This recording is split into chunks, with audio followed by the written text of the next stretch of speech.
الحمد للہ وکفی والصلاة والسلام علی عباده الذین اصطفی خصوصا علی افضلهم وخاتم النبیین محمد الامین وعلی آلہ وصحبہ اجمعین. اما بعد فقد قال اللہ تبارک وتعالی کما ورد فی سورۃ البقرہ: اعوذ باللہ من الشیطان الرجیم بسم اللہ الرحمن الرحیم. الحج اشہر معلومات فمن فرض فیہن الحج فلا رفث ولا فسوق ولا جدال فی الحج وما تفعلوا من خیر یعلمہ اللہ وتزودوا فإن خیر الزاد التقوی واتقون یا اولی الالباب. صدق اللہ العظیم. پچھلے رکوع سے مناسک حج کا تذکرہ شروع ہو چکا تھا، اور اس کے ضمن میں خاص طور پر یہ کہ اگر کوئی حج کا احرام باندھ کر یا عمرے کا احرام باندھ کر سفر شروع کر دے اور کہیں درمیان میں ایسی رکاوٹ پیش آ جائے کہ اسے احرام کھولنا پڑے بغیر عمرہ کیے اور بغیر حج کیے، تو اس صورت میں کیا قواعد و ضوابط ہیں. اب جو یہ رکوع ہے 25واں، اس میں حج کا اصل فلسفہ، اس کی اصل حکمت، اس کی اصل روح کا بیان ہے. الحج اشہر معلومات، حج کے مہینے ہیں جو معلوم ہیں، یعنی جو بھی پہلے سے عرب میں رواج چلا آ رہا تھا اس کی توثیق ہو گئی کہ واقعتاً یہ اللہ تعالیٰ ہی کی طرف سے. تو حج کے کا جہاں تک ٹائمنگ کا تعلق ہے، مواقیت کا تعلق ہے، وہ گویا کہ اللہ تعالیٰ کی طرف سے توثیق فرما دی گئی. فمن فرض فیہن الحج، تو جو کوئی بھی اپنے اوپر لازم کر لے ان مہینوں میں حج کو. لازم کر لے سے مراد نیت پختہ کر لے، اور نیت پختہ کرنے کی علامت احرام باندھ لے. فمن فرض فیہن الحج، تو حج کے لیے جو اپنے اوپر لازم کر لے، فلا رفث ولا فسوق ولا جدال فی الحج. تو احرام کی حالت میں یہاں لفظ حج آیا ہے، ان میں سے پہلی قید جو ہے فلا رفث، تو کوئی شہوت کی بات نہیں ہونی چاہیے. میاں بیوی بھی ساتھ حج کر رہے ہیں تو احرام کی حالت میں وہی قید ہے کہ جو اعتکاف کی حالت میں ہے.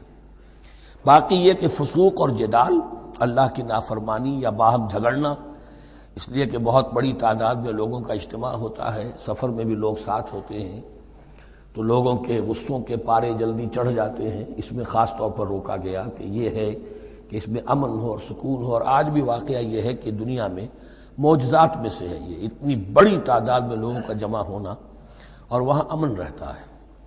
وہاں وہ جنگ و جدال اور جھگڑا اور فساد وغیرہ قطع نظر نہیں آتا. یا تو یہ کہ پچھلے دنوں میں کچھ سیاسی اعتبار سے کوئی مہمیں اٹھائی گئی ہیں، یا یہ کہ کچھ چور اچکوں نے بھی جانا شروع کر دیا ہے وہاں پر. لیکن جھگڑا اور جو گالم گلوچ کی نوبت ہم نے اپنے آنکھوں سے نہیں دیکھی. سے 5-6 مرتبہ حج کی سعادت حاصل ہوئی ہے. فلا رفث ولا فسوق ولا جدال فی الحج وما تفعلوا من خیر یعلمہ اللہ، اور جو خیر بھی تم اس کے دوران کرو گے اللہ کے وہ علم میں ہوگا.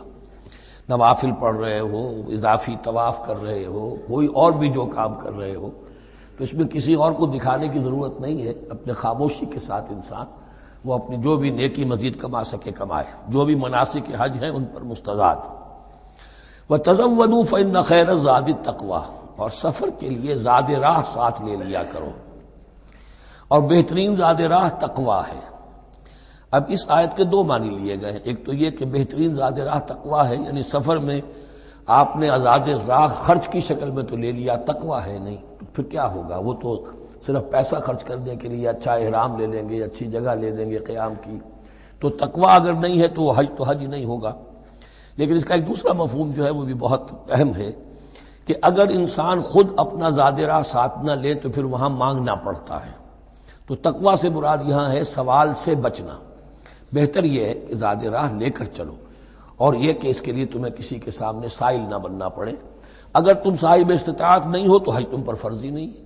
خامخواہ کو ایک شے جو تم پر فرض نہیں ہے اس کے لیے وہاں جا کر بھیک مانگنا، یا یہاں سے بھیک مانگ کر یا چندہ لے کر جانا، یہ تو قطعاً غلط حرکت ہے.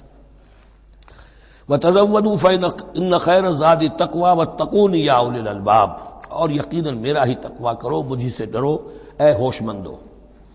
لیس علیکم جناح ان تبتغوا فضلا من ربکم، اس میں تم پر کوئی حرج نہیں ہے، کوئی گناہ نہیں ہے کہ تم حج کے سفر کے دوران اپنے رب کا فضل بھی تلاش کرو۔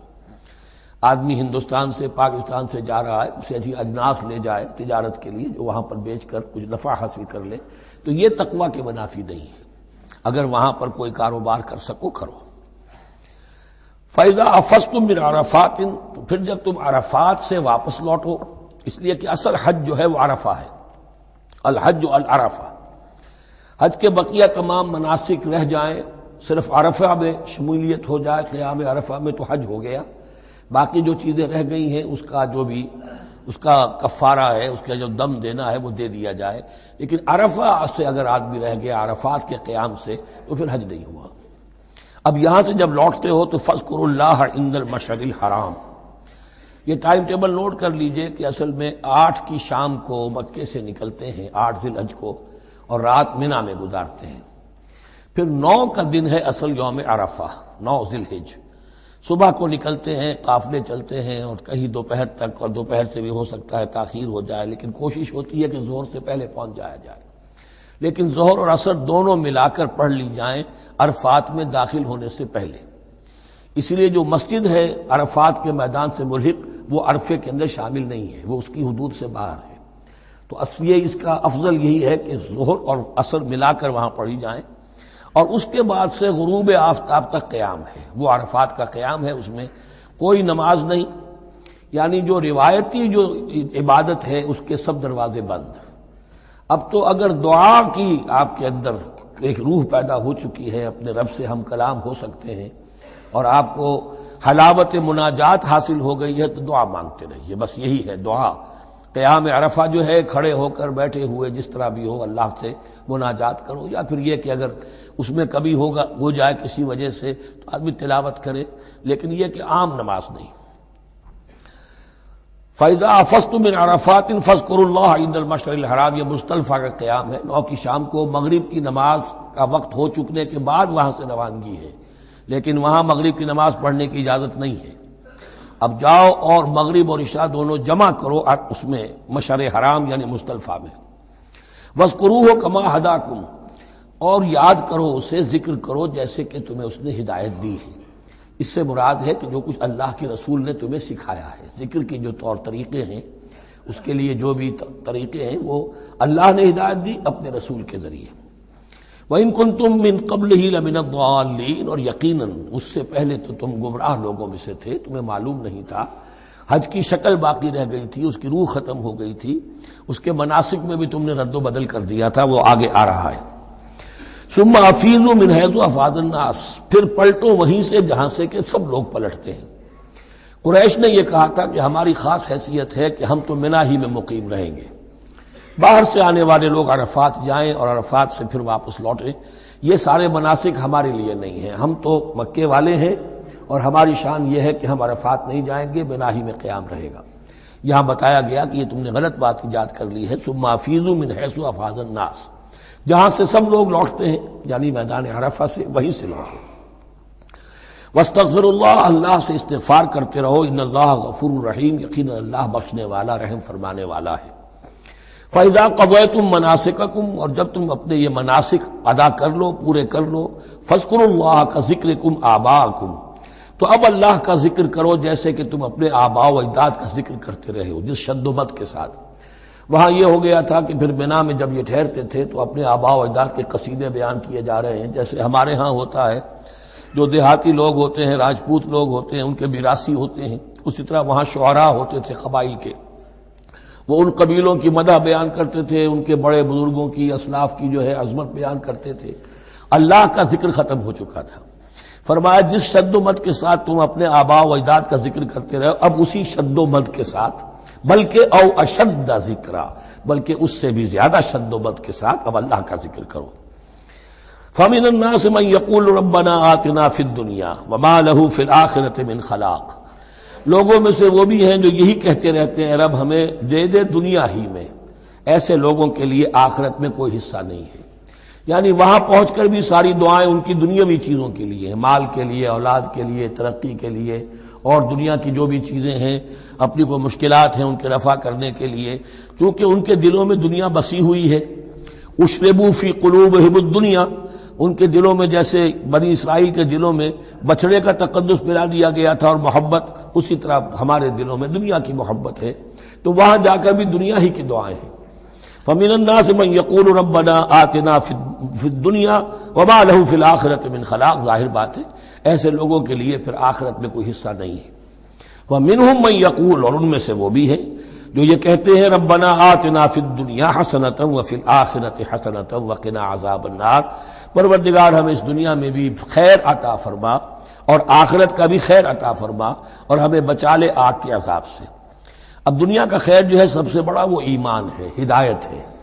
دنیا کا کوئی خیر نہیں ہے جب تک کہ اس کے ساتھ ہدایت اور ایمان نہ ہو، تو سب سے پہلے انسان ایمان طلب کرے، پھر اس کے ساتھ اللہ تعالیٰ دنیا میں کشادگی دے دے، رزق میں بھی کشائش دے دے تو ٹھیک ہے، کوئی بری بات نہیں، اچھی بات ہے، لیکن یہ کہ اصل شے کیا ہے؟ ایمان اور استقامت۔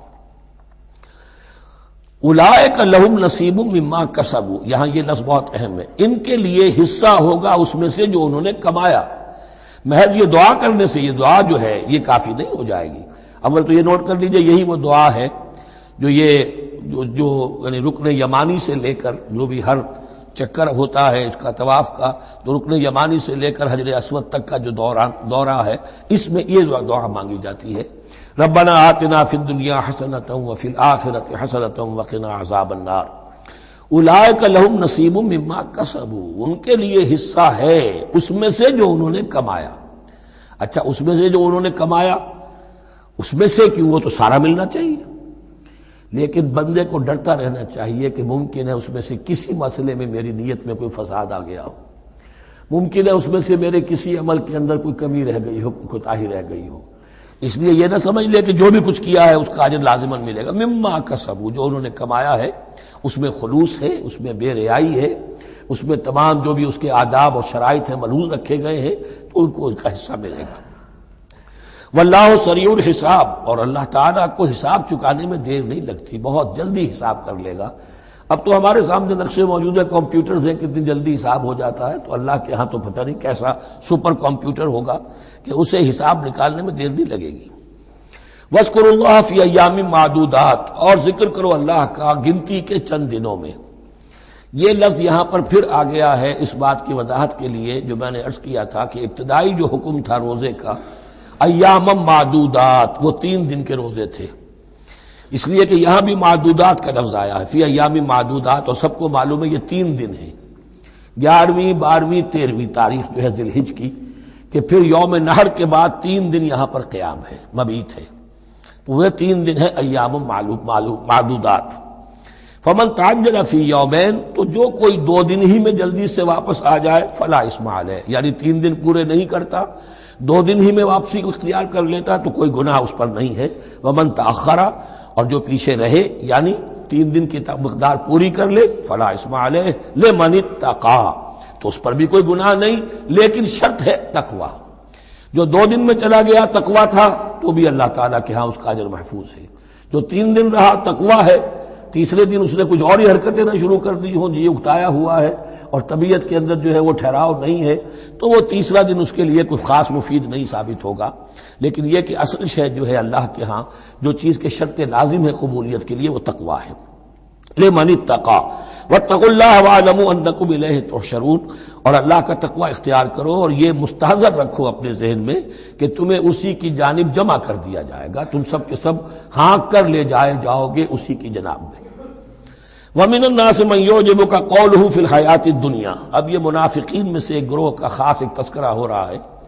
ایک منافق تو ہوتے تھے کہ جو عام ہیں، ان کی زبانوں پر بھی نفاق واضح طور پر ظاہر ہو جاتا تھا، اور ایک قسم کے منافق وہ ہوتے تھے بڑے چاپلوس، چرب زبان، کہ ان کی گفتگو دیکھیے تو وہ تو بڑے مخلص ہیں اور بڑے ہی فداکار ہیں اور بڑے ہی آپ کے ساتھ ان کا تعلق جو ہے وہ نیک نیتی پر مبنی ہے، ان کی زبانیں جو ہیں معلوم ہوتا ہے کہ اس میں تو سب گھی شکر گھلا ہوا ہے، لیکن یہ کہ ان کا کردار انتہائی خراب ہوتا ہے، اور پھر وہ جب واپس جاتے ہیں باتیں کرنے کے بعد یا باتیں بنانے کے بعد تو ان کا کردار جو ہے وہ فساد پر مبنی ہوتا ہے۔ وَمِنَ النَّاسِ مَن يُعْجِبُكَ قَوْلُهُ فِي الْحَيَاةِ الدُّنْيَا، اور لوگوں میں سے ایسے بھی ہیں جن کی باتیں تمہیں بڑی اچھی لگتی ہیں دنیا کی زندگی میں. وَيُشْهِدُ اللَّهَ عَلَى مَا فِي قَلْبِهِ، اور وہ اللہ کو بھی گواہ ٹھہراتا رہتا ہے. میں جو کچھ کہہ رہا ہوں اللہ جانتا ہے، میں خلوص سے کہہ رہا ہوں، میں بالکل اپنی نیک نیتی سے کہہ رہا ہوں، اللہ جانتا ہے. وَهُوَ أَلَدُّ الْخِصَامِ، حالانکہ فی الواقع وہ دشمن ہے بہت سخت. الد بہت شدید، اور خصام خصم دشمن کے لیے آتا ہے. وَإِذَا تَوَلَّى، جب وہ پیٹھ موڑ سے جاتا ہے، سعى فِي الْأَرْضِ، اب وہ زمین میں جو بھاگ دوڑ کرتا ہے، لِيُفْسِدَ فِيهَا، اس میں فساد مچائے. وَيُهْلِكَ الْحَرْثَ وَالنَّسْلَ، اور ہلاک کرے، کہیں کسی کی کھیتی جلا دی، کہیں کسی کا کوئی جانور جو ہے وہ ختم کر دیا، مار دیا. وَاللَّهُ لَا يُحِبُّ الْفَسَادَ، اللہ تعالیٰ کو فساد بالکل پسند نہیں ہے. وَإِذَا قِيلَ لَهُ اتَّقِ اللَّهَ، جب ایسے شخص سے کہا جاتا ہے کہ تو اللہ کا خوف کرو، اللہ سے ڈرو، تم باتیں ایسی کرتے ہو، عمل تمہارا یہ ہو رہا ہے، سوچو تو صحیح. اخذته العزت بالاسم، تو اس کو اپنی عزت نفس، جھوٹی عزت نفس گناہ پر اور جما دیتی ہے. ایک شخص وہ ہوتا ہے جس سے خطا ہو گئی، غلطی ہو گئی، اس نے اپنی خطا تسلیم کر لی تو اصلاح کر لے گا. ایک وہ ہے کہ جو کیسے مان لوں میری غلطی ہے، اس کی جھوٹی انا جو ہے اور جو اس کی جھوٹی عزت نفس ہے وہ اسے اور گناہ کے اوپر چپکا دیتی ہے. اخذته العزت بالاسم، اس کو اور اس پر جامد کر دیتی ہے. فحسبه جہنم، تو اس کے لیے تو اب کافی ہے جہنم ہی. وَلَبِئْسَ الْمِہَادُ، اور یقیناً وہ بہت برا ٹھکانہ ہے. روایات میں آتا ہے کہ ایک شخص خاص تھا، اخنس ابن شریق، اس کا یہ کردار ہے. لیکن یہ کہ یہ تو یوں سمجھیے کہ شان نزول کے اعتبار سے یہ بات ٹھیک ہے، اور یہ کہ تعویل خاص میں اس کو بھی سامنے رکھیں گے. لیکن یہ وہی ہے، کردار ہے، یہ کردار ہر جگہ آپ کو ملے گا. اصل میں کردار کو پہچاننا چاہیے اور اس کے حوالے سے اللہ تعالیٰ سے ہدایت طلب کرنی چاہیے کہ اس کردار سے اللہ تعالیٰ ہمیں اپنی حفظ ایمان میں رکھے. وَمِنَ النَّاسِ مَن يَشْرِي نَفْسَهُ ابْتِغَاءَ مَرْضَاتِ اللَّهِ، قرآن کا یہ عام اسلوب ہے کہ تقابل ضرور کرتا ہے، فوری تقابل. تو اس میں لوگوں میں سے وہ بھی ہیں جو اپنے آپ کو بیچ دیتے ہیں اللہ کی رضا جوئی کے لیے، اپنا تن من دھن. ان صلاتی و نسکی و محیایا و مماتی للہ رب العالمین. ومن الناس من یشری نفسہ ابتغاء مرضات اللہ واللہ رؤوف بالعباد، اور اللہ اپنے ایسے بندوں کے حق میں بہت شفیق ہے. ظاہر بات ہے جس نے یہ ارادہ کر لیا ہو، نیت کر لی ہو. کبھی ایسے شخص سے بھی کوئی کوتاہی ہو سکتی ہے، حالات ہو سکتے ہیں عارضی سے، کبھی جذبات میں آ کر کوئی غلط قدم اٹھ گیا، اللہ پہ معاف فرمائے گا، بڑی شفقت کے ساتھ معاف فرمائے گا. طے کر لے انسان، ایک سیدھا راستہ یہی بن جائے، ان صلاتی و نسکی و محیایا و مماتی للہ رب العالمین. تو پھر یہ ہے کہ کوئی تیز دوڑے گا، کوئی آہستہ چل سکے گا، مختلف صلاحیتوں کے لوگ ہوتے ہیں، اس میں فرق و تفاوت رہے گا. لیکن جس نے یہ عزم کر لیا ہے اللہ تعالیٰ ان کے حق میں بہت شفیق ہے. یا ایھا الذین آمنوا ادخلوا فی السلم کافہ، اے اہل ایمان اسلام میں داخل ہو پورے کے پورے. یہ گویا کہ وہ بات اب کہی جا رہی ہے کہ جس کا ریورس یا کانورس ہم بنی اسرائیل کے ساتھ جو خطاب تھا اس میں پڑھ چکے ہیں. افتؤمنون ببعض الکتاب وتکفرون ببعض، کیا تم ہماری کتاب، ہمارے دین، ہماری شریعت کے ایک حصے کو مانتے ہو اور ایک کو رد کر دیتے ہو؟ فما جزاء من يفعل ذلك منكم الا خزي في الحياة الدنيا ويوم القيامة يردون الى اشد العذاب. تو جو کوئی بھی تم میں سے یہ روش اختیار کرے گا اس کی کوئی سزا اس کے سوا نہیں ہے کہ دنیا میں ذلت اور خواری ان پر مسلط کر دی جائے اور قیامت کے دن شدید ترین عذاب میں جھونک دیے. اس کو مثبت پیرائے میں مسلمانوں سے کہا جا رہا ہے یا ایھا الذین آمنوا ادخلوا فی السلم کافہ، ریزرویشنز کے ساتھ نہیں، ایکسیپشنز کے ساتھ نہیں. اللہ کی بندگی تو کرنی ہے، اس معاملے میں نہیں. اللہ کے حکم تو ماننا ہے لیکن یہ حکم نہیں میں مان سکتا. یہ ایک کی بھی نفی جو ہے وہ گویا کہ کل کی نفی ہو جائے گی. ادخلوا فی السلم کافہ، ٹیک اٹ اور لیو اٹ، یہ پیکج ڈیل ہے، اس میں جزوی بات نہیں ہو سکتی. ولا تتبعوا خطوات الشیطان، اور دیکھو شیطان کے قدموں کی پیروی نہ کرو، اس کے نشانات راہ جو ہیں، اس کے نشانات قدم جو ہیں ان کی پیروی نہ کرو. انہ لکم عدو مبین، وہ تو یقیناً تمہارا بڑا کھلا دشمن ہے. فإن زللتم من بعد ما جاءتکم البینات، پھر اگر تم پھسل گئے اس کے بعد بھی کہ تمہارے پاس یہ واضح تعلیمات آ چکی ہیں، فَاعْلَمُوا أَنَّ اللَّهَ عَزِيزٌ حَكِيمٌ، تو جان لو کہ اللہ تعالیٰ پھر زبردست ہے، اس میں دھمکی کا پہلو آ گیا کہ پھر اللہ کی جو ہے پکڑ سخت ہوگی. حکیم بھی ہے، اس کی پکڑ میں بھی حکمت ہے. اگر یہ پکڑ نہ ہو تو ظاہر بات ہے کہ پورا نظام جو ہے دین کا وہ پھر بالکل ایک بے منطقی. اگر اللہ کی طرف سے کسی گناہ پر پکڑ ہی نہیں ہے تو پھر یہ آزمائش کیا ہوئی؟ پھر جزا و سزا کا کیا سوال؟ پھر جنت اور دوزخ کا کیا معاملہ؟ هل ينظرون الا ان ياتيهم الله في ظلل من الغمام والملائكة وقضي الامر. ایک جو نفس انسان کو پٹی پڑھاتا ہے وہ تو یہ ہے کہ دین کا یہ حصہ تو آرام سے کرتے رہو، جو میٹھا وہ ہپ اور جو کڑوا ہے وہ تھو. دوسری پٹی یہ پڑھاتا ہے کہ ابھی ذرا یہ ٹھیک ہے کہ اللہ کا حکم ہے، یہ بھی حکم ہے، دین کا یہ بھی تقاضا ہے، ابھی ذرا ذمہ داریاں ہیں، ابھی ذرا بچوں کے معاملات ہیں، بچے برسر کار ہو جائیں، بچیوں کے ہاتھ پیلے ہو جائیں، میں ذرا ریٹائرمنٹ بھی لے لوں تو پھر یہ مکان بنا لوں، پھر میں اپنے آپ کو دین کے لیے پھر خالص کر لوں گا، دین کے لیے پھر میں وہی کام کروں گا. یہ سب سے بڑا دھوکہ ہے، وہ وقت کبھی نہیں آتا. اسی لیے فرمایا کس شے کا انتظار کر رہے ہیں؟ هل ينظرون الا ياتيهم الله في ظلل من الغمام، کہ اللہ تعالیٰ آ جائے بادلوں کے سائبانوں میں، والملائکۃ اور فرشتے آ جائیں، وقضی الامر اور پھر فیصلے چکا دیا جائے گا. کیا معلوم کب وہ گھڑی آ جائے. یہ مہلت عمر تو اچانک ختم ہو سکتی ہے. پوری دنیا کی قیامت بھی جب آئے گی اچانک آئے گی، اور ہر شخص کی ذاتی قیامت تو اس کے سر کے اوپر تلوار کی طرح لٹکی ہوئی ہے کہ من مات فقط قامت قیامتہ، جو مر گیا اس کی قیامت تو آ گئی. کیا تمہارے پاس گارنٹی ہے یہ سارے کام کرو گے تب تک زندہ رہو گے اور پھر بھی تمہارے جسم میں کوئی توانائی، کوئی رمق باقی رہ جائے گی کہ دین کا کوئی کام کر سکو؟ تو جان لو تم کس چیز کا انتظار کر رہے ہو سکتا ہے اچانک اللہ کی طرف سے مہلت ختم ہو جائے. سٹاپ رائٹنگ، 3 گھنٹے ہو گئے، بس اب جو لکھ لیا، اب آگے تمہارے پاس مہلت نہیں ہے. وَإِلَى اللَّهِ تُرْجَعُ الْأُمُورُ، اور یقیناً تمام معاملات اللہ ہی کی طرف لوٹا دیے جائیں گے.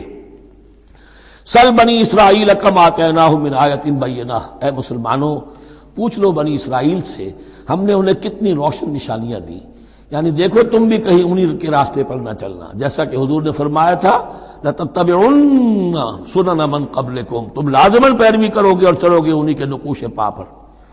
سل بنی اسرائیل کم آتیناہم من آیۃ بینہ ومن یبدل نعمت اللہ من بعد ما جاءتہ فإن اللہ شدید العقاب. لیکن جو شخص اللہ کی اس نعمت جو اس کے پاس آ گئی ہے اس میں تبدیلی کرتا ہے، اس میں تحریف کرتا ہے، یا اس میں تحریف کرتا ہے یا اپنے آپ کو بدل لیتا ہے، من بعد ما جاءت ہو، اس کے بعد کہ وہ نعمت اس کے پاس آ گئی، فإن اللہ شدید العقاب، تو یہ جان لو اللہ پھر سزا دینے میں بھی سخت ہے. اس کی مثال وہی رکھیے کہ 2 مرتبہ فرمایا یا بنی اسرائیل اذکروا نعمتی التی انعمت علیکم وانی فضلتکم علی العالمین، لیکن انہی سے کہا گیا ضربت علیہم الذلۃ والمسکنۃ وباؤوا بغضب من اللہ. اور یہ مضمون بھی دوبارہ پھر آ جائے گا سورہ آل عمران میں. زین للذین کفروا الحیات الدنیا، ان کافروں کے لیے دنیا کی زندگی جو ہے بڑی مزین کر دی گئی ہے، ان کے نگاہوں میں کھب گئی ہے. یہاں کی چمک دمک ہے، شان و شوکت ہے، لمبی لمبی کاریں ہوں، چمکیلی نئے ماڈل کی، بڑی اونچی اونچی بلڈنگیں ہوں، حویلیاں ہوں، اعلیٰ کوٹھیاں ہوں. اب یہ ساری چیزیں کس کو اچھی نہیں لگتی، لیکن یہ کہ کفار کے دلوں میں ان کی محبت اتنی پل جاتی ہے کہ پھر کوئی اچھی بات ان کے کوئی زندگی میں نہیں رہتی، نہ کوئی اچھی بات اثر کرتی ہے. اہل ایمان کو بھی اگر ایمان کے ساتھ یہ نعمتیں ملیں، قل من حرم زینۃ اللہ التی اخرج لعبادہ والطیبات من الرزق، کو اچھا کھانا، اچھا پینا، اچھا پہننا کو حرام نہیں ہے، کو اللہ نے کس کو لوگوں کے لیے ممنوع نہیں کیا، لیکن دین کے تقاضے ادا کر کے، اللہ کا حق ادا کر کے اور حلال سے کما کر، تب کوئی حرج نہیں. زین للذین کفروا الحیات الدنیا، کافروں کے لیے دنیا کی زندگی کو مزین کر دیا گیا ہے. وہ حدیث بھی ذہن میں لے آئیے کہ ان الدنیا سجن المومن و جنت الکافر، یہ دنیا جو ہے مومن کے لیے ایک قید خانہ اور جنت اور کافر کے لیے باغ ہے. وَيَسْخَرُونَ مِنَ الَّذِينَ آمَنُوا، اور وہ مذاق اڑاتے ہیں اہل ایمان کا. دیکھو ان فینیٹکس کو، ان پاگلوں کو، ان بیوقوفوں کو. وَيَسْخَرُونَ مِنَ الَّذِينَ آمَنُوا وَالَّذِينَ اتَّقَوْا وَالَّذِينَ اتَّقَوْا فَوْقَهُمْ يَوْمَ الْقِيَامَةِ، اور جن لوگوں نے تقویٰ کی روش اختیار کی تھی قیامت کے دن اب وہ ان کے اوپر ہوں گے. اور بلکہ ہمیں سورہ مطففین میں تو آگے چل کر پتہ چلے گا پھر اہل ایمان ان کا مذاق اڑائیں گے. واللہ یرزق من یشاء بغیر حساب، اور اللہ تعالیٰ رزق عطا فرمائے گا جس کو چاہے گا بغیر حساب۔ یہ جنت کی طرف اشارہ ہے۔ اب یہ جو آیت آ رہی ہے پھر ایک طویل آیت ہے، جسے میں نے عرض کیا تھا بڑے بڑے حسین اور خوشنما حکمت کے اور علم کے اور معرفت کے پھول جو ہیں وہ اس بنتی میں بن دیے گئے ہیں۔ دو کلڑیاں یعنی شریعت، عبادات اور معاملات، دو لڑیاں انفاق اور جہاد، قتال، جہاد بالمال، جہاد بالنفس، اور ان میں یہ پھول آ جاتے ہیں عظیم۔ اس کو میں نے عنوان دیا ہے آیت الاختلاف، آیت الآیات، آیت البر، اور یہ آیت الاختلاف۔ اختلاف کیوں ہوتا رہا ہے؟ اور یہ بہت اہم ہے، اس لیے کہ جو وحدت ادیان کا فلسفہ دنیا میں کچھ لوگوں کی طرف سے پیش ہوتا ہے، اس کا ایک حصہ صحیح ہے اور ایک حصہ غلط ہے۔ صحیح کون سا ہے، غلط کون سا ہے، وہ اس حدیث، اس آیت سے معلوم ہوگا۔ کان الناس امۃ واحدۃ، اس میں کوئی شک نہیں۔ پہلے تو انسان سب کے سب ایک امت تھے، حضرت آدم کی نسل، حضرت آدم نبی ہیں تو امت تو ایک ہی تھی، جب تک کہ ان کے اندر گمراہی پیدا نہیں ہوئی، اختلافات نہیں ہوئی، شیطان نے کچھ لوگوں کو نہیں ورگلایا، اس وقت تک تو کان الناس امۃ واحدہ، تمام انسان ایک ہی امت تھے۔ اب یہاں پہ سمجھ لیجئے کہ یہاں اس کے بعد ایک حرف محذوف ہے، ثم اختلفوا، پھر ان میں اختلافات ہوئے، فساد پیدا ہوا، کچھ لوگوں نے گمراہی کی روش اختیار کر لی۔ ایک بیٹا اگر حابیل تھا تو دوسرا قابیل بھی تھا۔ فبعث اللہ النبیین مبشرین ومنذرین، تو اب اللہ نے نبیوں کو بھیجنا شروع کیا جو بشارت دیتے تھے نیکوکاروں کو اور جو خبردار کرتے تھے غلط کاروں کو۔ وانزل معهم الکتاب بالحق لیحکم بین الناس فیما اختلفوا فیہ، اور اللہ نے ان کے ساتھ کتاب نازل فرمائی اپنی، تاکہ وہ حق کے ساتھ نازل فرمائی، تاکہ وہ فیصلہ کر دے لوگوں کے مابین ان امور میں جن میں انہوں نے اختلاف کیا تھا۔ وَمَا اخْتَلَفَ فِيهِ إِلَّا الَّذِينَ أُوتُوهُ مِن بَعْدِ مَا جَاءَتْهُمُ الْبَيِّنَاتُ بَغْيًا بَيْنَهُمْ، اور پھر جو اختلاف کیا ان میں سے تو نہیں کیا اختلاف کرنے والوں نے مگر جن کو کہ وہ کتاب دی جا چکی تھی، ہدایت دی جا چکی تھی، من بعد ما جاءتهم البینات، اور اس کا سبب کیا تھا؟ بغیم بینہم، یہ لفظ میں نے پہلے بھی نوٹ کروایا تھا، بغیم بینہم، دی ارج ٹو ڈومینیٹ، زدم زدہ، سارا فساد دنیا میں جو ہوتا ہے، دی ارج ٹو ڈومینیٹ، آدمی جو ہے میں اس کی بات کیوں مانوں، یہ کیوں نہ میری مانے، یہ ہے کہ جس میں جو بھی سربراہی اور بالادستی حاصل کرنے کی جو ایک انسان کے اندر ایک ہے امنگ ہے، یہ امنگ رکھی گئی ہے انسان میں، جہاں انسان کے اندر اچھے میلانات رکھے گئے، برے بھی رکھے گئے، نفس بھی تو انسان ہی میں ہے، اس لیے کہ انہی کی درمیان حق و باطل کی کشمکش چلتی ہے انسان کے باطن میں، حق و باطل کی ایک کشاکش انسان کے باطن میں چلتی ہے، ایک خارج میں چلتی ہے۔ تو فرمایا پھر ہم نے اپنے رسول بھیجنے شروع کیے، فبعث اللہ النبیین مبشرین ومنذرین وانزل معهم الکتاب بالحق لیحکم بین الناس فیما اختلفوا فیہ وما اختلف فیہ الا الذین اوتوہ من بعد ما جاءتهم البینات بغیا بینہم فہدی اللہ الذین آمنوا لما اختلفوا فیہ من الحق باذنہ۔ تو اب اس کے بعد اللہ تعالی نے ہدایت دی ان لوگوں کو جو ایمان لائے ان چیزوں کے بارے میں جس میں کہ وہ اختلاف کر چکے تھے حق سے، اپنے حکم سے اللہ نے ان کو ایمان کی طرف ہدایت فرما دی۔ واللہ یہدی من یشاء الی صراط مستقیم، اور اللہ ہدایت دیتا ہے جس کو چاہتا ہے سیدھے راہ کی طرف۔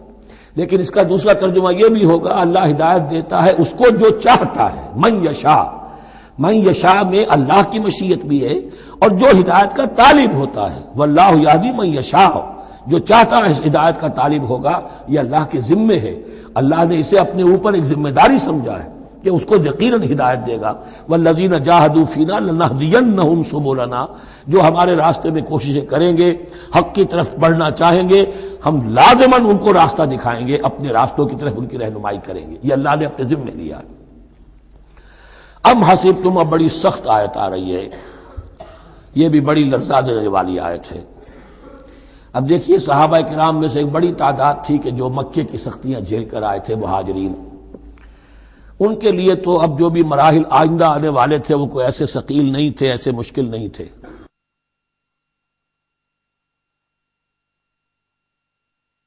وہ سختیاں تو وہاں نہیں انہوں نے جھیلنی تھی کہ جو کہ مکے میں مہاجرین نے جھیلی تھی، تو اب ان سے ہے خاص طور پر روئے سخن، اگرچہ خطاب عام ہے، اور یہ قرآن مجید میں عام طور پر آپ کو ملے گا کہ الفاظ عام ہیں، لیکن آپ اگر دیکھیں گے تو روئے سخن کسی خاص طبقے کی طرف ہے۔ تو یہاں در حقیقت ان کو بتایا جا رہا ہے. ام حسبتم ان تدخلوا الجنہ، کیا تم نے یہ سمجھا تھا کہ جنت میں داخل ہو جاؤ گے؟ ولما یاتکم مثل الذین خلوا من قبلکم، حالانکہ ابھی تک تو تمہارے اوپر وہ حالات و واقعات تو وارد ہی نہیں ہوئے جو ان پر ہوئے تھے جو تم سے پہلے تھے. مستہم الباساء، انہیں آ لیا، پہنچی ان کو سختی بھوک کی، والضراء اور تکالیف، وزلزلوا اور وہ ہلا مارے گئے، حتی یقول الرسول والذین آمنوا معہ متی نصر اللہ، یہاں تک کہ پکار اٹھا وقت کا رسول اور جو ان کے ساتھ اہل ایمان تھے، کب آئے گی اللہ کی مدد؟ الا ان نصر اللہ قریب، اب انہیں یہ خوشخبری دی گئی کہ آگاہ ہو جاؤ، اللہ کی مدد قریب ہے. یعنی اللہ آزماتا ہے. یہ وہی بات ہے جو اس سے پہلے آ چکی ہے 19ویں رکوع میں بالکل شروع میں، وَلَنَبْلُوَنَّكُمْ بِشَيْءٍ مِّنَ الْخَوْفِ وَالْجُوعِ وَنَقْصٍ مِّنَ الْأَمْوَالِ وَالْأَنفُسِ وَالثَّمَرَاتِ، ہم لازماً آزمائیں گے. یہ کوئی پھولوں بھرا راستہ نہیں ہے، پھولوں کی سیج نہیں ہے، حق کا راستہ ہے. یہ کانٹوں بھرا بستر ہے، کانٹوں بھرا راستہ ہے. اس کے لیے ذہناً تیار ہو جاؤ. در رہے منزل لیلا کہ خطر ہاست بسے، شرط اول قدمی نفس کے مجنوں باشی، دیکھ سمجھ کر آؤ. ام حسبتم ان تدخلوا الجنة ولما ياتكم مثل الذين خلوا من قبلكم مستهم الباساء والضراء وزلزلوا حتى يقول الرسول والذين آمنوا معه متى نصر الله الا ان نصر الله قریب. یہ آیت پھر مسلمانوں کو، صحابہ کرام کو سورہ صف میں یہ خوشخبری سنائی گئی جبکہ غزوہ احزاب واقع ہو چکا تھا اور شدید ترین امتحان سے محمد الرسول اللہ اور ان کے صحابہ گزر چکے تھے کامیابی کے ساتھ. تب انہیں خوشخبری دی گئی ہے. سورہ صف اس وقت نازل ہوئی ہے. وَأُخْرَىٰ تُحِبُّونَهَا نَصْرٌ مِّنَ اللَّهِ وَفَتْحٌ قَرِیب. اب تمہارے لیے وہ خوشخبری ہے، اے نبی بشر المومنین، اپنے اہل ایمان ساتھیوں کو بشارت دے دیجئے کہ اب وہ وقت آ گیا ہے کہ اللہ کی نصرت کے دروازے کھلتے چلے جائیں گے. یسألونک ماذا ینفقون، یہ آپ سے پوچھ رہے ہیں کہ وہ کیا خرچ کریں. جو انفاق کے لیے کہا جا رہا ہے کیا خرچ کریں، تو انسان جو بھی بھلائی کے لیے خرچ نکالے اس میں سب سے پہلا حق ان کا ہے. قل ما انفقتم من خیر، کہہ دیجئے جو بھی تم خرچ کرو خیر میں سے، دولت میں سے، مال اسباب میں سے، فللوالدین، سب سے پہلا جو حق ہے وہ والدین کا ہے، والاقربین اور رشتہ داروں کا ہے، والیتامى اور یتیموں کا ہے، والمساکین اور محتاجوں کا ہے، وابن السبیل اور مسافر کا ہے. وما تفعلوا من خیر فإن اللہ بہ علیم، اور جو بھی خیر تم کماؤ گے، جو کام بھی اچھا کرو گے، جان لو وہ اللہ کے علم میں ہے. یہ ضرورت نہیں ہے کہ دنیا واقف ہو اس سے. تمہیں اگر اجر اللہ سے لینا ہے تو اللہ تو رات کے اندھیرے میں بھی دیکھ رہا ہے، اور تمہارے داہنے ہاتھ نے جو کچھ دیا ہے بائیں کو پتہ نہیں چلا تو اللہ کو تو پھر بھی پتہ چل گیا. اب یہ سخت آیت اور آ گئی. کتب علیکم القتال، اب میں نے کہا تھا نا کہ یہ لڑیاں جو ہیں چونکہ بٹی ہوئی ہیں تو ایک لال اور ایک پیلی اور ایک ہری اور ایک نیلی، تو یہ نظر آتی ہے ایک طرف سے کہ کٹے ہوئے ہیں رنگ. ان کو کھول دیں گے تو ہر لڑی مکمل ہو جائے گی، ایک گویا کہ تسلسل ہے. کتب علیکم القتال وہو کرہ لکم، مسلمانوں اب تم پر جنگ فرض کر دی گئی ہے اور وہ تمہیں گراں گزر رہی ہے. یہ مضمون اصل میں اس سے پہلے سورہ محمد نازل ہو چکی ہے اور اس میں قتال کی فرضیت آ چکی ہے، اس کا نام سورۃ القتال بھی ہے. لہذا اب اس کے حوالے سے کچھ لوگ جو ہیں وہ پریشان ہو رہے تھے، اور میں نے آپ سے عرض کیا تھا منافقین بھی یہی کہتے تھے کہ بھائی صلح جوئی سے کام لو، بس دعوت و تبلیغ کے ذریعے سے لوگوں کو ٹھیک راستے پر لاؤ. یہ جنگ ونگ جو ہے، لڑائی بھڑائی، اس میں تو بہت خرابی ہے، یہ کوئی اچھا کام تو نہیں ہے. اب یہاں یہ ہے کہ فرض کیا جا رہا ہے اللہ کی راہ میں جنگ کرنا، تو اس حوالے سے کہا جا رہا ہے. تو اس میں جہاں منافقین کہتے تھے، جن مسلمانوں کا ایمان قدرے کمزور تھا وہ منافق تو نہیں تھے، لیکن یہ کہ ایمان اتنا پختہ نہیں تھا، ابھی تازہ ایمان لائے تھے، مدینے کے اندر ابھی وہ ایمان لائے ہیں، ان کی تربیت کے مراحل ابھی گزرے ہی نہیں ہیں. تو ان میں سے بھی بعض لوگوں کے دلوں میں اب انقباض پیدا ہو رہا تھا. کتب علیکم القتال وہو کرہ لکم، تم پر اب دیکھیے کتبہ کا لفظ آ گیا ہے. کتب علیکم الصیام، کتب علیکم القصاص فی القتلى، کتب علیکم اذا حضر احدکم الموت ان ترک خیرا الوصیہ، وصیت کا حکم آیا کتبہ، روزے کا حکم آیا کتبہ. اسی طریقے سے فرضیت قتال ہے. کتب علیکم القتال وہو کرہ لکم، وہ تمہیں بری لگ رہی ہے. وَعَسَىٰ أَن تَكْرَهُوا شَيْئًا، اور ہو سکتا ہے کہ تم کسی شے کو ناپسند کرو، وَهُوَ خَيْرٌ لَكُمْ، ذرا حالانکہ اسی میں تمہارے لیے خیر ہو۔ وَعَسَىٰ أَن تُحِبُّوا شَيْئًا وَهُوَ شَرٌّ لَكُمْ، اور ہو سکتا ہے کہ تم کسی چیز کو پسند کرو ذرا حالانکہ وہ تمہارے لیے شر ہو۔ وَاللَّهُ يَعْلَمُ وَأَنتُمْ لَا تَعْلَمُونَ، اللہ جانتا ہے تم نہیں جانتے۔ تم اپنی عقل پر ایمان نہ رکھو، تم اللہ کی وحی پر ایمان رکھو، تم اللہ کے رسول پر ایمان رکھو۔ جس وقت کے لیے جو حکم موضوع تھا اس وقت وہ حکم تھا، کفو ایدیکم، 14 برس تک تمہیں قتال سے منع کیا گیا، اب فرض ہو رہا ہے قتال، اب تمہارے لیے لازم، وقت کا جو ہے امر الحال کو پہچانو۔ اللہ تعالی واللہ یعلم وانتم لا تعلمون، یسألونک عن الشہر الحرام قتال فیہ، اب جب جنگ کا حکم شروع ہو گیا تو اب وہ پوچھتے تھے کہ یہ جو مہینے حرمت والے ہیں، حج کا ہے، عمرے کا ہے، تو اس میں جنگ کرنا کیسا ہے؟ اس لیے کہ سیرت میں یہ واقعہ آتا ہے، وقت نہیں ہے تفصیل سے میں بیان کر سکوں، کہ نخلا کی وادی میں ایک مقابلہ ایسا پیش آ گیا تھا کہ وہ رجب کا مہینے کا بھی دن تھا، اور اس میں ہی کوئی قتال ہو گیا، مسلمانوں کے ہاتھوں ہوا یا مسلمانوں کے اوپر ایسی سچویشن ہو گئی کہ انہیں مجبوراً وہ کام کرنا پڑا۔ اس پر شور اٹھا دیا، دیکھو ان لوگوں کا کیا حال ہے، بنے پھرتے ہیں اللہ والے، رسول والے، دین والے، آخرت والے، اور ان کا حال یہ ہے کہ یہ حرمت والے مہینے کو انہوں نے بٹا لگا دیا، اس میں جنگ کی ہے۔ یہ اصل میں ان حضرات کی طرف سے گویا کہ اللہ تعالیٰ اپنے ان مومن بندوں کی طرف سے خود صفائی پیش کر رہے ہیں۔ یسألونک عن الشہر الحرام قتال فیہ، یہ پوچھتے ہیں آپ سے حرمت والے مہینوں میں قتال کا حکم، قل قتال فیہ کبیر، کہہ دیجئے ہاں حرمت والے مہینے میں جنگ کرنا بہت بڑی بات ہے، یعنی بہت بڑا گناہ ہے، لیکن وَصَدٌّ عَن سَبِيلِ اللَّهِ وَكُفْرٌ بِهِ وَالْمَسْجِدِ الْحَرَامِ وَإِخْرَاجُ أَهْلِهِ مِنْهُ أَكْبَرُ عِندَ اللَّهِ، یہ بھی تو دیکھو کہ جن لوگوں نے وہ جرم کیے ہیں کہ جنہوں نے اللہ کے راستے سے روک دیا، اللہ کا کفر کیا، مسجد حرام کے راستے روک دیے مسلمانوں کے لیے، اب یہ نہیں جا سکتے، بیت اللہ میں عبادت نہیں کر سکتے، اخراج اہلہ منہ، اس میں سے لوگوں کو نکلنے پہ مجبور کر دیا مکے کے مسلمانوں کو، اکبر عند اللہ، گناہ تو وہ بھی ہے لیکن یہ کہیں بڑا گناہ ہے اللہ کے نزدیک۔ تو سینس آف پروپورشن ہونا چاہیے کہ کس چیز کے مقابلے میں کس شے کی برائی ہے۔ والفتنۃ اکبر من القتل، یہ پہلے بھی آ چکا ہے، والفتنۃ اشد من القتل، اب آیا والفتنۃ اکبر من القتل۔ فتنہ ہر وہ کیفیت ہے جس میں صاحب ایمان کے لیے ایمان پر قائم رہنا اور اسلام پر عمل کرنا مشکل ہو جائے۔ آج کا پورا معاشرہ فتنہ ہے، اسلام پر عمل کرنا مشکل ہے، بدماشی کے راستے کھلے ہوئے ہیں، حرام خوری کے راستے کھلے ہوئے ہیں، حلال عقل حلال دانتوں پسینہ آئے تو شاید نصیب ہو، شادی کے نکاح کے راستے بند کیے ہوئے ہیں، یہ شرطیں ہیں اور یہ شرطیں ہیں اور یہ شرطیں ہیں اور یہ ہے اور یہ چیزیں لازمی ہیں، اور زنا کے راستے کھلے جائیے۔ جس معاشرے کے اندر جب غلبہ باطل کا ہوگا حق پر چلنا ممکن نہیں رہے گا، وہ جو باطل کا غلبہ ہے وہ سب سے بڑا فتنہ ہے۔ والفتنۃ اکبر من القتل، فتنہ جو ہے بہت بڑی شے ہے قتل کے مقابلے میں۔ ولا یزالون یقاتلونکم حتی یردوکم عن دینکم ان استطاعوا، اور سن لو یہ لوگ تم سے جنگ کرتے رہیں گے یہاں تک کہ لوٹا دیں تمہیں اپنے دین سے، اگر وہ کر سکتے ہوں، وہ تو تلے ہوئے ہیں اس پر کہ تمہیں لوٹا کر لے جائیں گے اپنے دین سے۔ یہاں اشارہ ہو رہا ہے مشرکین مکہ کی طرف، کیونکہ اب یہ تمہید چل رہی ہے سورہ بقرہ کے اندر غزوہ بدر کے لیے، اب اس کے بعد غزوہ بدر ہونے والا ہے، اس کے لیے ذہنی تیاری۔ ولا یزالون یقاتلونکم حتی یردوکم عن دینکم ان استطاعوا، وہ تو اپنی سے کوشش کرتے رہیں گے کہ تمہیں تمہارے دین سے پھرا کر لوٹا کر واپس لے جائیں اگر ان میں طاقت ہے۔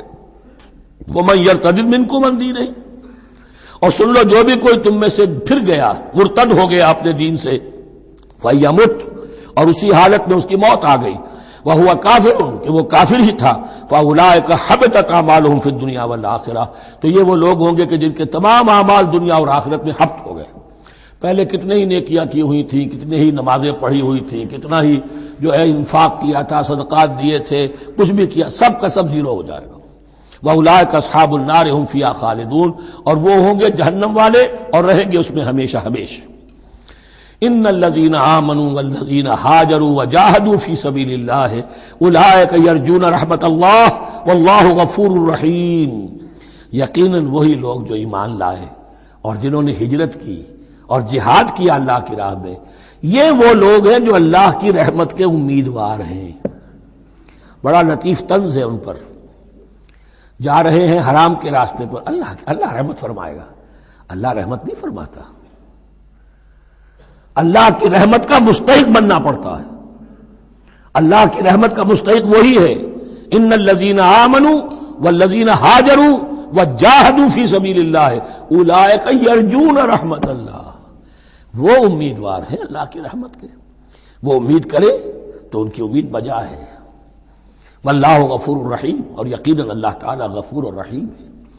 یسألونک عن الخمر والمیسر، اب دیکھیے یہاں سے شریعت کا جو بلو پرنٹ اب تیار ہونا شروع ہوا، کچھ احکام پہلے آ چکے اور کچھ احکام اب آ رہے ہیں، تو بیچ بیچ میں یہ لڑیاں جو ہیں کٹی ہوئی ہیں۔ یہ آپ سے پوچھ رہے ہیں نبی صلی اللہ علیہ وسلم شراب اور جوئے کے بارے میں، قل فیہما اسم کبیر، اے نبی ان سے کہہ دیجئے کہ ان دونوں کے اندر بہت بڑے گناہ کی پہلو ہے، ومنافع للناس، اور لوگوں کے لیے کوئی منفعتیں بھی ہیں، واسمہما اکبر من نفعہما، اور ان کا جو گناہ کا پہلو ہے وہ نفع کے پہلو سے بڑا ہے، بس یعنی اشارہ کر دیا کہ چھوڑ دو اس کو، اب تمہاری عقل سلیم کے حوالے معاملہ ہے، حقیقت تم پر کھول دی گئی، یہ ابتدائی حکم ہے لیکن حکم کے پیرائے میں نہیں، بس یہ ہے کہ کچھ فائدے بھی ہیں، وہ تو ہے میں سے غرض نشاط ہے کچھ روسیا کو، ایک گونا بے خودی مجھے دن رات چاہیے، اور میں کدے کی راہ سے ہو کر گزر گیا ورنہ سفر حیات کا بے حد طویل تھا۔ یہ حکمت سمجھ لیجئے کہ جوئے میں اور میسر میں کیا چیز مشترک ہے کہ دونوں کو جمع کیا گیا۔ شراب میں بھی انسان حقائق سے اپنے آپ کو منقطع کرتا ہے اور محنت سے جی چراتا ہے، He doesn't want to see the facts، مواجہہ کرنے کو تیار نہیں، فیس کرنے کو تیار نہیں ہے bitter facts آف لائف کو، تو میں ایک گونا بے خودی مجھے دن رات چاہیے۔ اور جوا بھی محنت کی نفی ہے، چانس، داؤ لگاؤ، ایک ہے محنت سے ایک آدمی کما رہا ہے، مشقت کر رہا ہے، کھوکھا ہے یا کوئی چھابڑی لے کے جا رہا ہے یا کچھ اور کام ریڑھی چلا رہا ہے، وہ اپنی کوئی کمائی کر رہا ہے، اور ایک یہ داؤ لگاؤ، داؤ سے کمانا، چانس پر کمانا، یہ بھی محنت کی نفی ہے۔ تو یہ دونوں کے اندر اصل میں علت ایک ہی ہے۔ یسألونک عن الخمر والمیسر قل فیہما اسم کبیر ومنافع للناس واسمہما اکبر من نفعہما ویسألونک ماذا ینفقون قل العفو، اور یہ پوچھتے ہیں کتنا خرچ کریں، انفقوا انفقوا انفقوا وانفقوا فی سبیل اللہ ولا تلقوا بایدیکم الی التہلکہ، یہ آیت پر کل پڑھ چکے ہیں۔ اپنے آپ کو اپنے ہاتھوں ہلاکت میں نہ ڈھونکو، کتنا خرچ کرے، کچھ ہمیں مقدار بھی بتا دی جائے۔ فرمایا قل العفو، جو بھی تمہاری ضرورت سے زائد ہے۔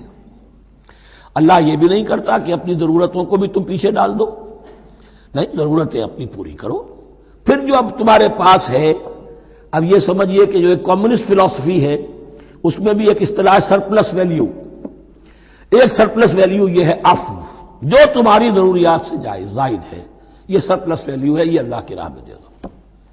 اس کو بچا کر رکھنا جو ہے اللہ پر آپ بے اعتمادی کا اظہار کر رہے ہیں کہ اللہ کل نہیں دے گا مجھے، میں بچا کے رکھوں۔ یسألونک ماذا ینفقون قل العفو، لیکن اس میں یہ ہے کہ ضرورتیں کتنی ہیں، کیا ہے، اس کا کوئی پیمانہ مقرر نہیں کیا۔ یہ ہے باطنی روح، جس کے اندر اللہ کی محبت اور آخرت کا ایمان بڑھتا جائے گا، وہ اتنا ہی اپنی بیلٹ ٹائٹ کرے گا، اپنی ضرورتیں کم کرے گا، اپنے معیار زندگی کو پست کرے گا، اور زیادہ سے زیادہ جو ہے وہ اللہ کی راہ میں دے گا۔ لیکن اصول یہ ہے کہ ہر شخص یہ دیکھے کہ جو میری ضرورت سے زائد ہے اسے میں ریٹین نہ کروں، اسے میں دے دوں۔ اس انفاق پر پورے 2 رکوع آگے آنے والے ہیں سورہ مبارکہ میں۔ کذالک یبین اللہ لکم الآیات لعلکم تتفکرون، اسی طرح اللہ تعالی اپنی آیات تمہارے لیے واضح کر رہا ہے تاکہ تم تفکر کرو، غور کرو، فی الدنیا والآخرہ، تمہارا یہ غور دنیا کے بارے میں بھی ہونا چاہیے، آخرت کے بارے میں۔ دنیا میں بھی اسلام رہبانیت نہیں سکھاتا، نہ کھاؤ نہ پیو، چلے کشی کرو، چلے جاؤ جنگلوں میں، نہیں۔ اسلام متمدن زندگی کی تعلیم دیتا ہے، گھر گھرستی ہے، شادی کرو، بیوی بچوں والے رہو، ان کے بھی حقوق کو ادا کرو، ان کا بھی پیٹ تمہیں پالنا ہے، تو تفکر فی الدنیا والآخرہ، آخرہ کے لیے۔ لیکن یہ کہ اس میں ریشیو پروپورشن رہنی چاہیے، دنیا کی کتنی قدر و قیمت ہے، آخرت کی کتنی قدر و قیمت ہے، اس کو جان لو۔ اسی کے حساب سے ایلوکیشن اگر نہیں ہے تو پھر یہ کہ سینس آف پروپورشن اگر غلط ہو گیا تو ظاہر بات ہے کہ پھر ہر چیز تلپٹ ہو جائے گی۔ ایک دوا کے نسخے میں کوئی چیز زائد تھی، کوئی کم تھی، آپ نے جو کم تھی اسے زیادہ کر دیا، جو زائد تھی کم کر دیا، تو اب ہو سکتا ہے کہ یہ نسخہ شفا نہ رہے، نسخہ ہلاکت بن جائے۔ وَيَسْأَلُونَكَ عَنِ الْيَتَامَىٰ، اور یہ آپ سے پوچھ رہے یتیموں کے بارے میں، قُلْ إِصْلَاحٌ لَهُمْ خَيْرٌ، اے نبی ان سے کہہ دیجئے ان کے لیے ان کی مصلحت کو پیش نظر رکھنا یہ ہے کہ جو بہتر ہے، نیکی ہے، بھلائی ہے۔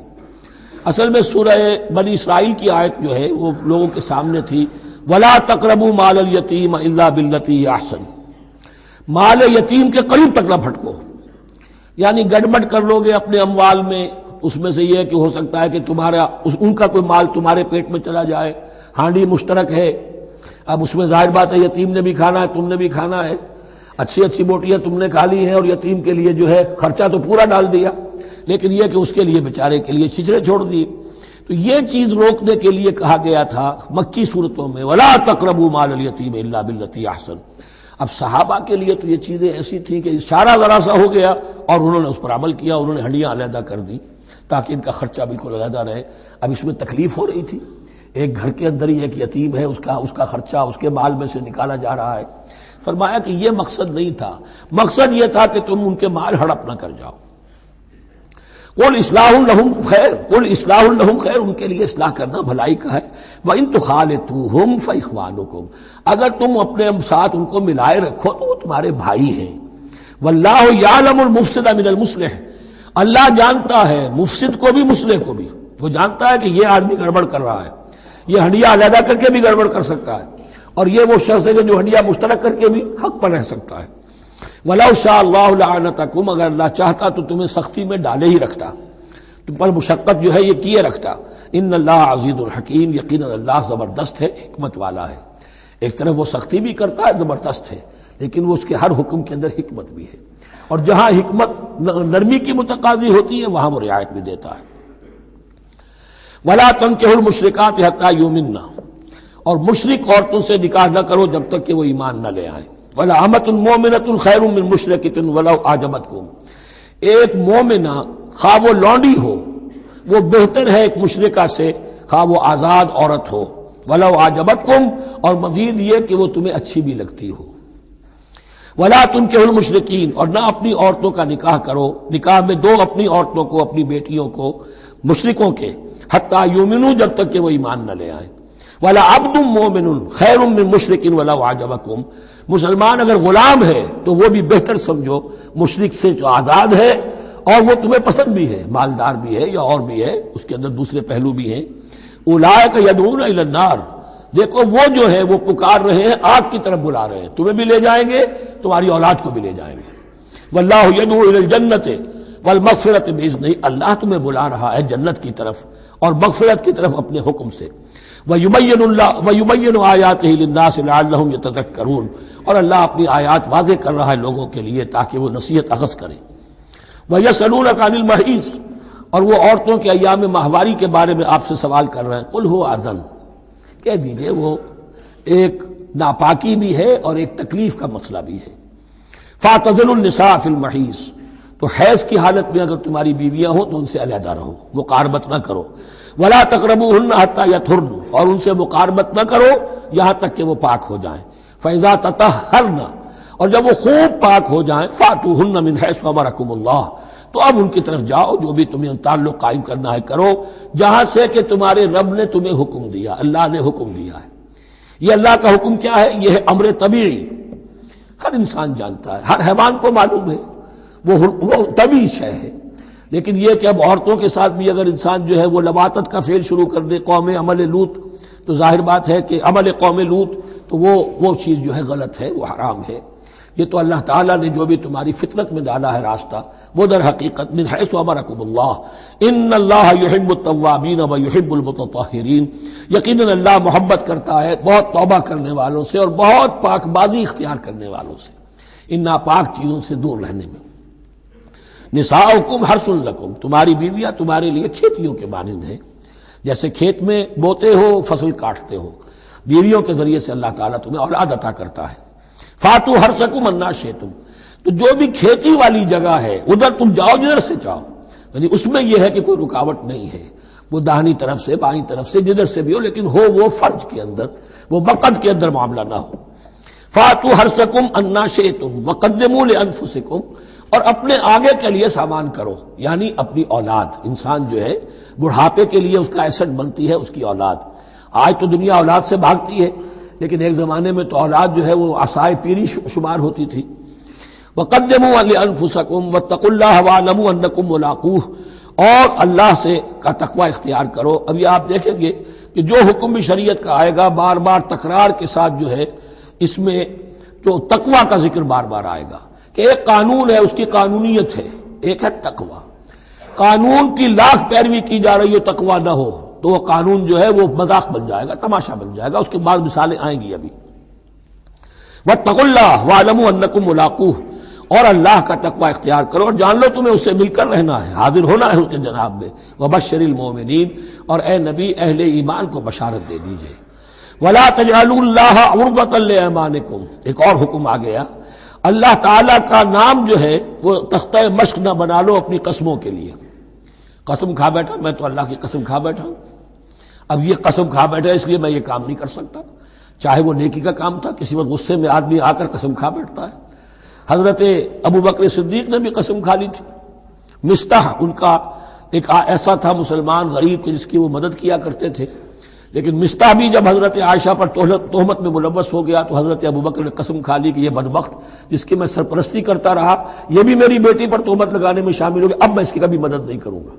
یہ سورہ نور میں آئے گا، ان سے کہا گیا نہیں ایسا نہ کرو، تم اپنے نیکی کے دروازے کو کیوں بند کرتے ہو؟ قسم کھا لی، قسم کو کھول دو، کفارہ دے۔ وَلَا تَجْعَلُوا اللَّهَ عُرْضَةً لِأَيْمَانِكُمْ أَن تَبَرُّوا وَتَتَّقُوا، نیکی کا کام کرنے سے، تقوی کے کام سے رکنے کے لیے قسم کھا لینا۔ وَتُصْلِحُوا بَيْنَ النَّاسِ، اور اس سے کہ لوگوں کے مابین مصالحت کرو۔ اب آپ نے کسی دو بھائیوں کے درمیان جھگڑا تھا، مصالحت کی کوشش کی، آپ کی بات نہیں مانی گئی، اب اللہ کی قسم ہے صاحب اب میں آپ کے معاملے میں دخل نہیں دوں گا، اب میں تو قسم کھا بیٹھا۔ نہیں بھائی، اصلاح بین الناس جو ہے، اصلاح ذات البین، یہ کرتے رہو، اور ایسی قسم کھائی ہے اس کا کفارہ دے دو۔ واللہ سمیع علیم، اور اللہ تعالیٰ سننے والا اور جاننے والا ہے۔ لا یؤاخذکم اللہ باللغو فی ایمانکم، اللہ تعالیٰ مؤاخذہ نہیں کرے گا تم سے جو تم بغیر مقصد کے، بغیر عزم اور ارادے کے قسم کھا بیٹھتے ہو۔ یہ عربوں کا رواج ہے، واللہ باللہ کے بغیر ان کا کوئی جملہ شروع ہی نہیں ہوتا۔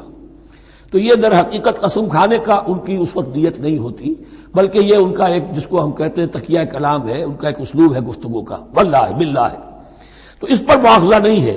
وَلَٰكِن يُؤَاخِذُكُم بِمَا کَسَبَتْ قُلُوبُكُم، ہاں جو تم نے ارادہ کر کے، تمہارے دلی ارادے کے ساتھ جو تم نے قسم کھائی ہے، پھر اس پر مؤاخذہ ہوگا۔ اس سے توڑو گے تو اس کا ایک کفارہ ہے، وہ بعد میں آئے گا۔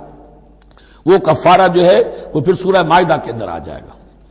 میں نے عرض کیا تھا کہ یہ اصل میں سورہ بقرہ میں بلو پرنٹ آ رہا ہے شریعت اسلامی کا، اور اس کے جو اصل چیزیں ہیں وہ پوری تکمیلی احکام وہ پھر آخر میں آئیں گے، کچھ سورہ نساء میں، کچھ سورہ مائدہ میں۔ واللہ غفور حلیم، اللہ غفور ہے، بخشنے والا ہے اور حلیم ہے، فوراً نہیں پکڑتا، فوراً سزا نہیں دیتا، مہلت دیتا ہے کہ اصلاح کر لو۔ للذین یولون من نسائہم تربص اربعۃ اشہر، اب یہ بھی ایک قسم کھا لی جاتی تھی کہ کسی وقت کسی مرد نے، کسی شوہر نے قسم کھا لی اب میں اپنی بیوی کے قریب نہیں جاؤں گا، ناراض ہو گئے، غصہ آ گیا، میں تمہارے سے کوئی تعلق نہیں رکھوں گا، یہ ایلا کہلاتا تھا۔ حضور نے بھی ایلا فرمایا تھا اپنی ازواج مطہرات سے جب انہوں نے کچھ زیادہ نفقے کا مطالبہ کیا تھا کہ اب عام مسلمانوں کے ہاں بھی خوشحالی آ گئی ہے تو اب ہمارے اوپر یہ سختی کیوں ہے، ہمارا بھی جو نفقات ہیں، ہمارا جو خرچ ہے، وظائف ہیں، بڑھائے جائیں۔ اس پر حضور نے پھر ایلا کیا، اس کا ذکر ہے، وہ بعد میں آئے گا۔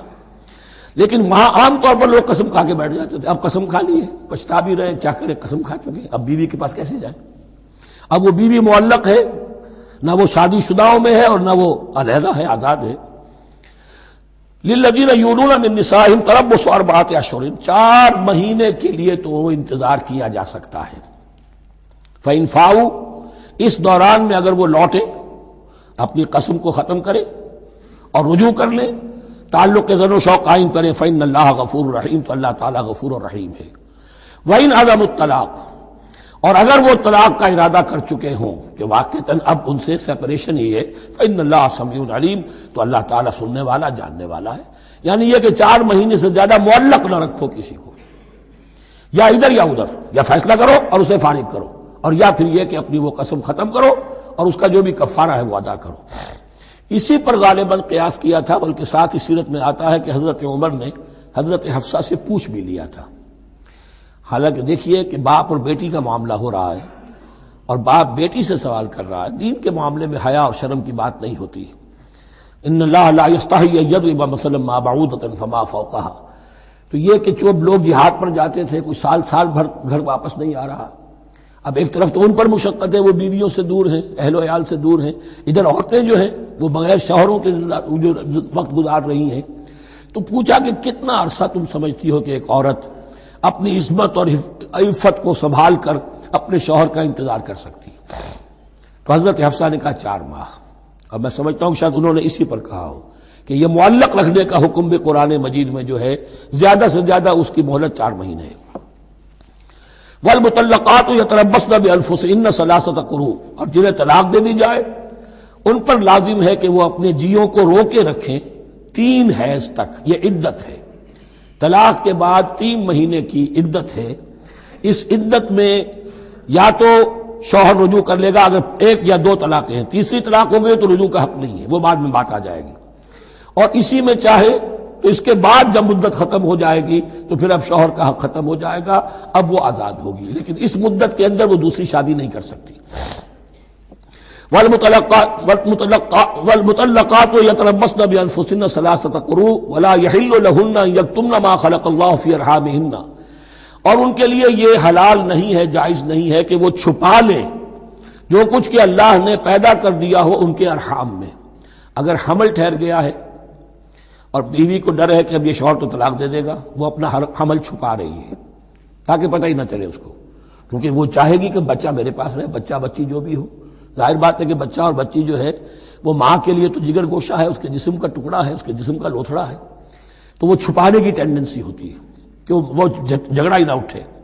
ولا يحل لهن ان يكتمن، ان کے لیے جائز نہیں ہے کہ وہ چھپائیں ما خلق اللہ فی ارحامہن، جو کچھ کے پیدا کر دیا ہے اللہ نے ان کے رحموں میں۔ ان کن یؤمن باللہ والیوم الآخر، اگر وہ فی الواقع ایمان رکھنے والی ہے اللہ پر اور یوم آخر پر۔ وبعولتهن احق بردهن فی ذلک ان ارادوا اصلاحا، اور یہ جو عدت کی مدت ہے اس میں ان کے شوہروں کو حق حاصل ہے، زیادہ حقدار ہیں کہ انہیں لوٹا لیں، اسے رجعت کہتے ہیں، رجوع کیا جا سکتا ہے عدت کے اندر، لیکن تیسری طلاق کے بعد نہیں۔ پہلی طلاق، دوسری طلاق، اس کے بعد دونوں میں جو عدت ہوگی اس میں رجوع کر سکتا ہے شوہر، اس کا اختیار ہے، بیوی کو نہ کہنے کا اختیار نہیں ہے کہ اب تم طلاق دے چکے ہو، اب میں تمہاری بات ماننے کو تیار نہیں ہوں، اس کا اسے حق نہیں ہے۔ اسے پھر وہ مرد کا جو حق ہے وَبَعُولَتُهُنَّ أَحَقُّ بِرَدِّهِنَّ، وہ زیادہ حقدار ہے کہ انہیں لوٹا لے، فی ذالک، اس مدت کے اندر ان ارادوا اصلاحا، اگر وہ واقعتاً اصلاح ہی چاہتے ہیں۔ وَلَهُنَّ مِثْلُ الَّذِي عَلَيْهِنَّ بِالْمَعْرُوفِ، اور ان کے لیے حقوق ہیں جو کہ مناسبت سے ہیں ان کی ذمہ داریوں کے۔ وَلِلرِّجَالِ عَلَيْهِنَّ دَرَجَةٌ، اور مردوں کو ان پر ایک درجہ فوقیت کا، ایک درجہ فضیلت کا، ایک درجہ حقوق کا حاصل ہے۔ واللہ عزیز الحکیم، اور اللہ تعالیٰ سب کچھ جاننے والا، اللہ زبردست ہے اور حکمت والا ہے۔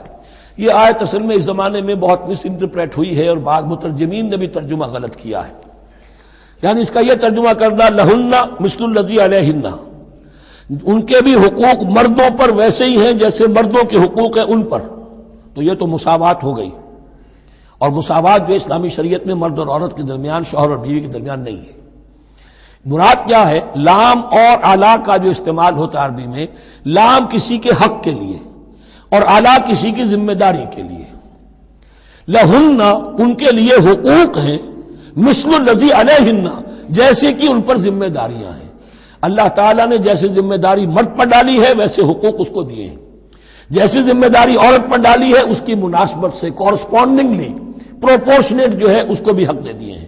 اور اس بات کو کھول دیا، مساوات کہاں سے آئے گی؟